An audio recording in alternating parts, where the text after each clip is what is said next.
Hello everyone, this is Defense Politics Asia, and this is the summary for the day of 250 for the 31st of October. And the biggest news, in my opinion, today is actually this hacking.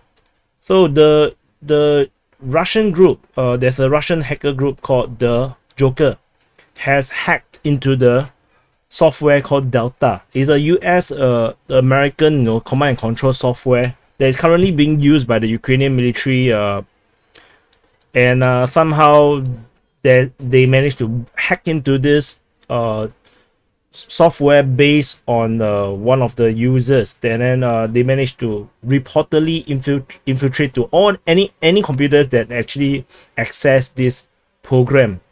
Of course, at least this is just a claim. And what happened? The significance of this software is that through this software, they have now all the data on all the Ukrainian troops, and they also now have data of what the Ukrainians know about the Russian forces. So, or at least this is what they claim, and this is a very significant breach of operational security, and this is going to likely to embolden the Russians to make bigger offensive or bigger attacks on the Ukrainian forces, because a lot of these positions and are very static, and that will actually attract a lot of missile strikes, and to actually know the level of intelligence the Ukrainians have on the Russians will also help them to uncover any breaches in security, and they can actually launch their own counter intelligence operations. So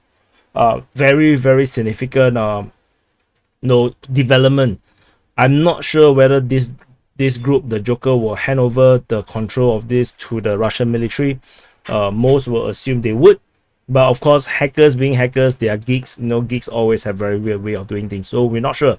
But this made a lot of those pro-Russian analysts and sources very happy.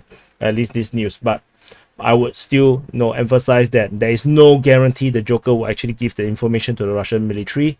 So for those that are pro-Russian, don't be too happy too early.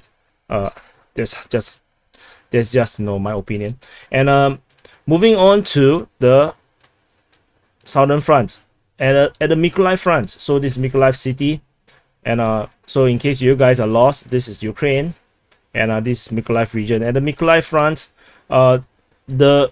there's information coming out that the strike on Ochakiv. So this Ochakiv, the strike on Ochakiv actually sunk 2 Ukrainian tugboats. So these 2 tugboats are actually involved with the grain operation, where they actually help to export the grain. So not sure if these are intended target, or maybe these tugboats are used for other things. So at least this is a claim by the Ukrainian side. They say that two tugboats are destroyed. And over at the Mykolaiv Front, there is fighting reported at Zeleny High, according to the Russian Defense Ministry. I just want to add, there is no information from the Ukrainian Defense Ministry today. They have reports, but they did not mention specific locations of fighting. They only say in the Bakhmut and or whatever direction. So they didn't indicate a specific location. So there is actually no information from the Ukrainian Defense Ministry this time around. And over at the Kherson Front, the Ukrainians still continuing their super duper uber Kherson offensive, which it justifies the super duper uber terminology, or the title, because after so long they are still running their attack. Their offensive is still ongoing. Fighting is reported at Ischenka, at Pyatikaki, and as well as Shevoniya. So, and then they also shot down 2 Ka-52 helicopters of the Russian Air Force in the Kherson Front. So, still going strong, I guess. Still going strong. So, anyway, and this is from the Kherson Front. Over at the Zaporizhzhia Line. So, for those that are really bad at the geography of Ukraine, this is Zaporizhzhia region. Over at the Zaporizhzhia Line, Yesterday I forgot to report that there was a POW exchange 50 for 50 at Kreminna. So that happened on the 29th, and that's all. Yeah, that's all on the Zaporizhzhia line. There is some troop redeployments and reinforcement on the Ukrainian side based on the latest information, but there's still no offensive happening over the Zaporizhzhia region, so nothing really to report about. The Russian offensive over at the Donetsk Front continue. So Donetsk Oblast is here. I'm not even sure this is called Donetsk Oblast anymore. This is called like the Donetsk People's Republic, of the Russian Federation now. And the operation over at the Voleda region and south of Marinka region is still ongoing. The latest development at Polivka. So this is Voleda. In case you guys are lost, this is Voleda. Donetsk city is over there. And the Voleda and at the Polivka region, the Russian forces continue to make progress over at this settlement. They are now at this. They have taken control of the entire stretch of the southern bank of Kashlahach River. But there are still remnants of Ukrainian forces within this settlement here. Most of the Ukrainian forces has fall back to the northern bank of the Kashlahach River over here at this farming area, and fighting is still ongoing over at Polivka. Heavy fighting definitely is still fighting over here, and there is also scans information that there is fighting reported west of Polivka, where the Russian forces have controlled the road all the way to Preshestivka. So on the western side, based on the information from War Gonzo, where they draw the arrow to the western side of Polivka, and so there are reinforcements reported at the outskirts of Polivka during the night time to try to reinforce the situation around here. But I got a bad feeling that it's not going to do much unless there's even more reinforcement going to come in this area. What is going for the Ukrainians is actually that this high-rise area in Voleda, where the Ukrainian forces use the high-rise building to actually continue to do spotting and firing positions at the Russian forces over at the Polivka region. So that is not all lost for the Ukrainian side, but the development elsewhere is looking very concerning for the Ukrainian side, because fighting continues to be reported south of Mykolaiv. This region here, the Russians are still pushing towards Vodian direction, and there's fighting reported at Mykolaiv as well. So this major offensive is surprisingly, actually making progress. I have done a video analysis of this region saying that this is one of those regions that is unlikely to see progress. Somehow we're actually seeing the Russians actually manage to push the Ukrainians, and but let's see whether this offensive is able to sustain, because fighting against such an entrenched position is never easy. And over the Marinka region, so where's Marinka? Marinka is actually west of the Donetsk city. So at Marinka, the Russian forces is launching a major assault within Marinka. There is fighting reported in this area of Marinka, and on the northern side of Marinka, on northern outskirts, they are also making progress. But of course, the progress is very slow. We are talking about tens of meters. This is not very it's not what you imagine it is when I say progress. So for example, whatever there's at the end of this village, all the way to this major road, this is just 1.7 kilometers.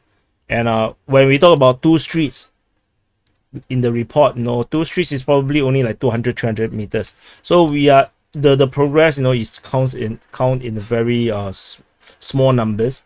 So but this is the nature of Marinka. Marinka have been fought over for months, and the progress is extremely slow over at this area. And moving on to the Pisky region.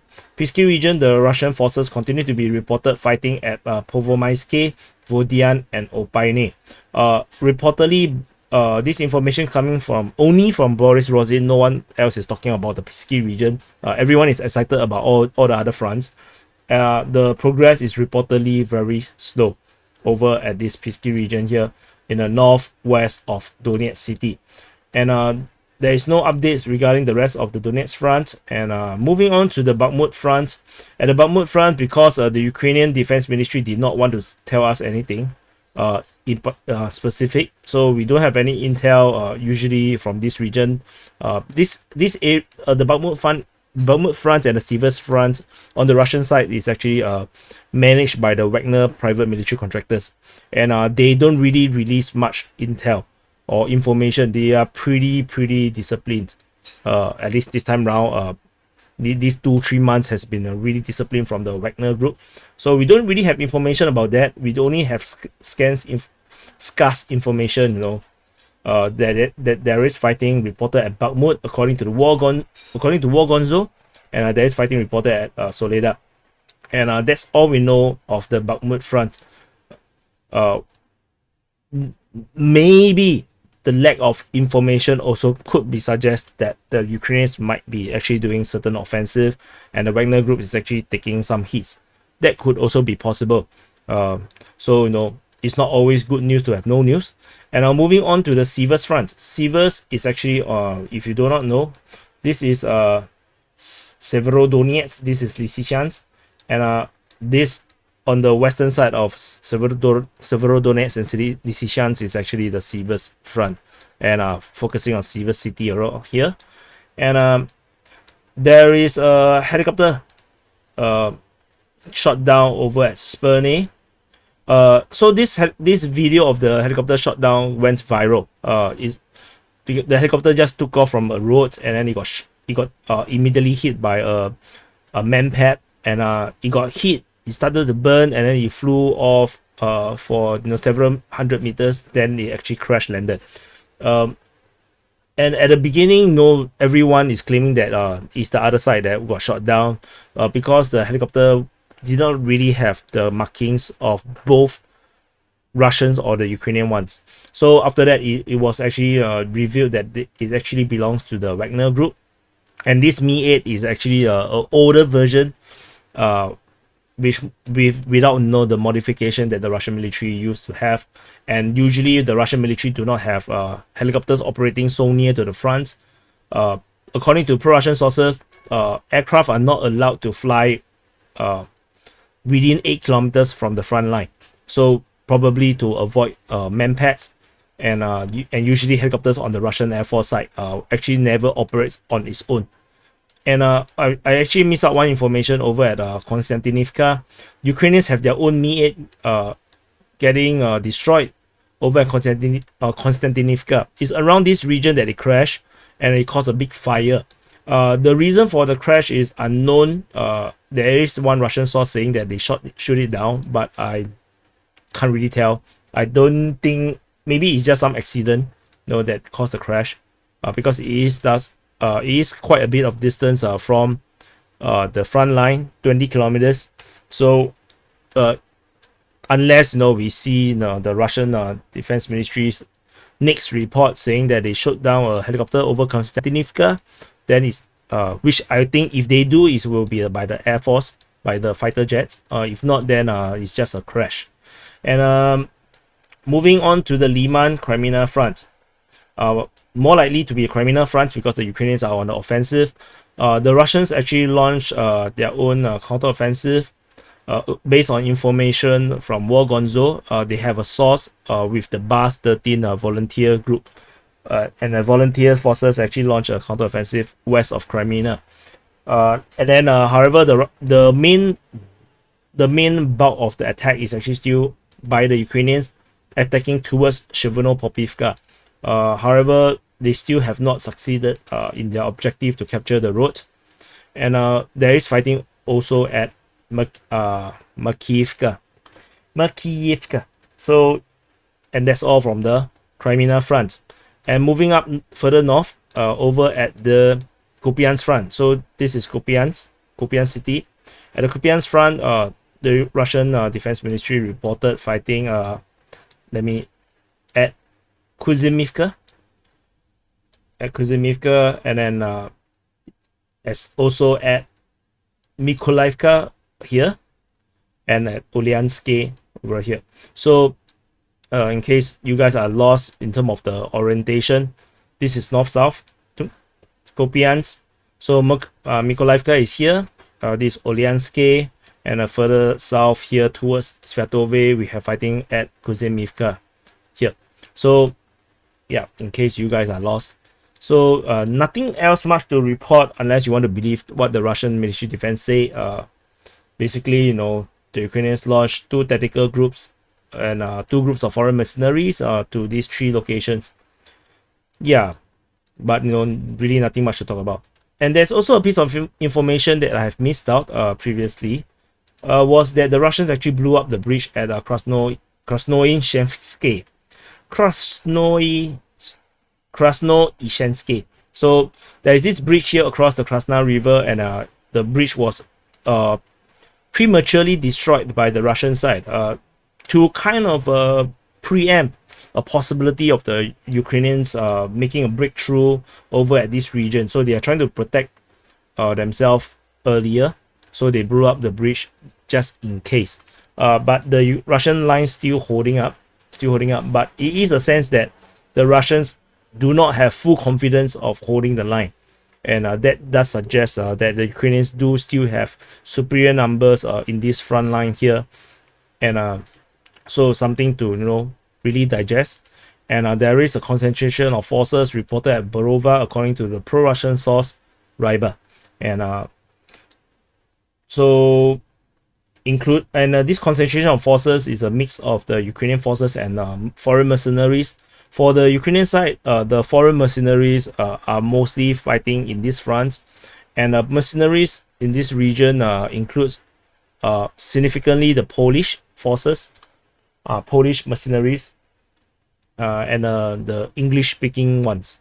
So, you know, English-speaking can be, you know, literally any country in the, you know, the US, UK sphere, like the Australians, you know, British, Americans. So not exactly sure where exactly they come from, but definitely some of them are from the British, because from some videos that I heard, I watched, the accent is actually British accent. So, you know, definitely there are British troops, or rather mercenaries, around this region.